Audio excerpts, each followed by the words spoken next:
नमस्कार भाई और उनकी बहनों।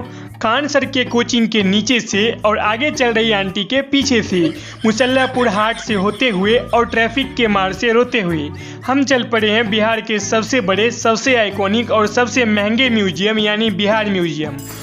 और अब लगभग 2 किलोमीटर का सफ़र तय करने के बाद हम पहुंच चुके हैं गांधी मैदान। और अब यहाँ के डरावने ट्रैफिक को देखकर आप ज़रूर हमारे ब्लॉग को बनाने के स्ट्रगल को फील कर पा रहे होंगे।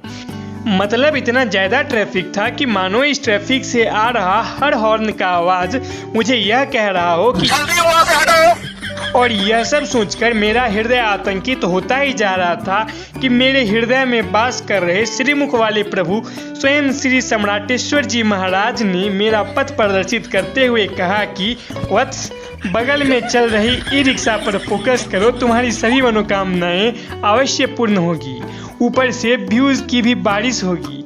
प्रभु की बात मानते हुए मुझ जैसे तुच्छ अबोध बाल संरचना ने श्री वाणी का पूर्णतः पालन करते हुए यथार्थ कैमरा फोकस किया। फिर मैं गांधी मैदान की तरफ कैमरा करके आगे बढ़ता चला गया तो पता लगा कि रॉन्ग रूट में जा रहा हूँ। तो फिर मैं वापस लौटा और बापू सभागार वाले रूट में मैंने फिर साइकिलिंग कंटिन्यू किया।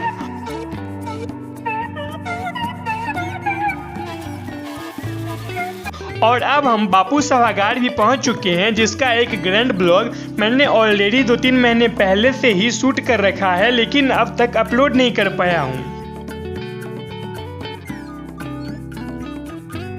तो अब आप क्लियरली देख पा रहे होंगे बिहार के सबसे बड़े ऑडिटोरियम बापू सभागार को, जिसका सीटिंग कैपेसिटी 5000 लोगों का है। और इसके बगल वाले इस हाईली अट्रैक्टिव इंफ्रास्ट्रक्चर का नाम है ज्ञान भवन। यह एक 2 फ्लोर वाला ऑडिटोरियम और कॉन्फ्रेंस हॉल है। और इस दोनों ऑडिटोरियम का इनॉग्रेशन 2017 में नीतीश कुमार द्वारा हुआ था। बाकी साइकिल चलाते चलाते कान फट चुका है यार। है ये लोंडा। मैंने गाड़ियों के हॉर्न्स से कान ईयर फटने की बात की है। चीटिंग करता है तू। वैसे जो आप समझे वह भी कुछ खास गलत नहीं है। अब हम इस ब्लॉग के सबसे इंटरेस्टिंग और मन फिसल जाए वाले सेक्शन पर पहुंचते हैं, जहां आपका दुनिया का सबसे हैंडसम दिखने वाला भाई चाइनीज टूरिस्ट्स और लड़कियों से बात करता है, जहां मेरे पूरे कॉन्फिडेंस की बैंड बजी पड़ी होती है, जो आप साफ साफ अपने लिटिल नैन बिंदुओं से देख सकते हैं। जहां मैं सबसे पहले उन सब से ब्लॉग में उनको दिखाने का परमिशन लेता हूं। ये है पटना का गोलघर मेरे पीछे जस्ट, और यहाँ पर बहुत सारे फॉरेन टूरिस्ट सब आ चुके हैं। चलिए एक आध से बात करते हैं। Can I take a video of you all? Can I take video of you all? Okay. Yeah, together. Okay. From where you are? Yeah, from China. Oh, from China. Yeah, China. Yeah. So he is a Chinese person? Yeah, you, Chinese. You all are from China? Yeah, all from China.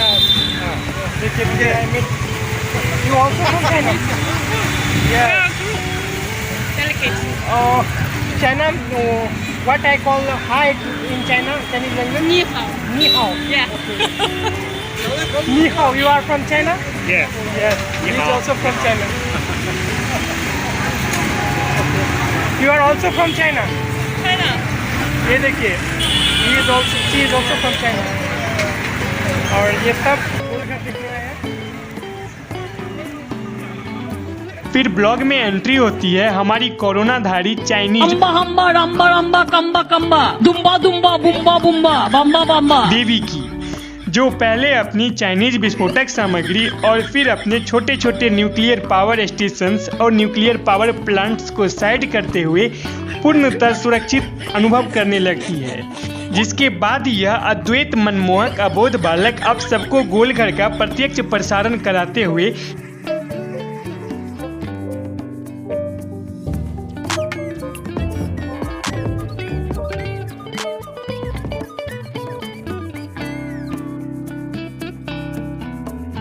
Video में कुछ फदफदाते हुए आप सबको Chinese विस्फोटक सामग्री का अवलोकन करा के अभिभूत कराता है। फिर हम गोलघर की तरफ कैमरा फोकस करके बुद्ध मार्ग पर चल पड़ते हैं।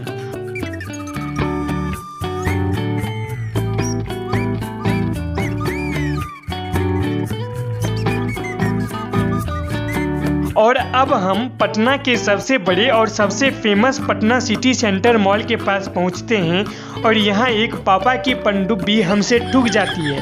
वो मतलब यार कहीं वो देख रही होती है और एकाएक मेरे साइकिल से आके काफ़ी ख़तरनाक तरीके से टकरा जाती है, जिससे उसको धक्का लग जाता है। फिर हम आगे बढ़ते हैं और यहाँ हमें पटना म्यूजियम का अद्भुत और मनमोहक नज़ारा देखने को मिलता है, लेकिन यह आज बंद पड़ा होता है।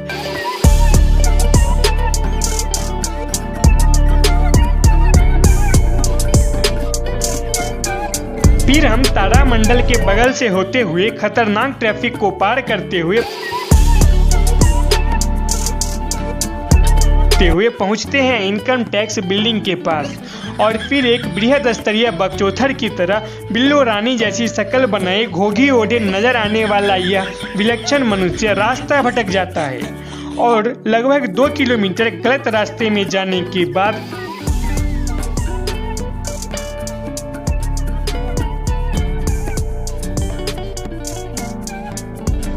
एक दानव रूपी मानवीय संरचना से जब मैं सही रास्ते के बारे में पूछता हूँ तो वह और गलत रास्ता बता देता है।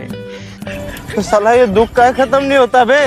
फिर मैं वहाँ से वापस लौटता हूँ और लगभग इनकम टैक्स बिल्डिंग से 1 किलोमीटर आगे आने के बाद मैं फाइनली पहुँचता हूँ बिहार हाई कोर्ट के पास और बस वहाँ के एंट्री वाले सीन्स को कैप्चर कर ही रहा होता हूँ कि मुझे पता लगता है कि यहाँ कैमरा बैन है। फिर मैं वहाँ से किसी गिलहरी की तरह दुम दबा के भागता हूँ और अब फाइनली बिहार म्यूजियम पहुँचने के थोड़ी दूर पहले ही मुझे पता लगता है कि वो बंद हो चुका है। और अब इन्हें देखिए, लोग का वीडियो बन रहा है। देखिए ये लोग सबको चिढ़ा रहे हैं, सबको गेट बंद हो गया इसीलिए। और मेरा मजाक उड़ाए थे, जाओ गमछा वाला, गेट बंद हो गया है। उसके बाद फिर मैं काफ़ी ज़्यादा निराश हो जाता हूँ क्योंकि इतनी दूर से इतना मेहनत करके आने के बाद मैं म्यूजियम बंद पड़ा पाता हूँ। तब मेरे एक अति होनहार पराक्रमी विलक्षण और तेजस्वी छौड़ी छेरक मित्र अपने आंखों में एक अलग ही चमक लिए भुजाओं से अदम्य साहस और सामर्थ्य का संकेत कराते हुए मेरे पास अंगारों भरी निगाहें लेकर आते ही कहते हैं कि सरकार ने म्यूजियम बंद नहीं किया बल्कि बिहार म्यूजियम के आगे परियों का म्यूजियम खोल दिया है। मुझसा अबोध और मासूम बाल स्वरूप कुछ क्षण के लिए ये बातें भले ही न समझ पाया हो, लेकिन मित्र के रंगीले स्वभाव ने उन पंक्तियों का भाव जल्द ही स्पष्ट कर दिया, जिसके बाद हमने अपने घर की ओर चलने में ही अपना भलाई समझा क्योंकि कुछ मनचले और पापा के पोटासियम मित्रों को पुलिस ने दुर्लभ प्रेम का प्रमाण प्रदान किया। अब मोबाइल भी डिस्चार्ज हो रहा था तो हमने भी घर जाना ही सही समझा। बाकी अगर वीडियो अच्छा लगे तो सब्सक्राइब करके घंटा बजाना और अगर बुरा लगे तो कमेंट करके बैंड बजाना। Thanks for watching.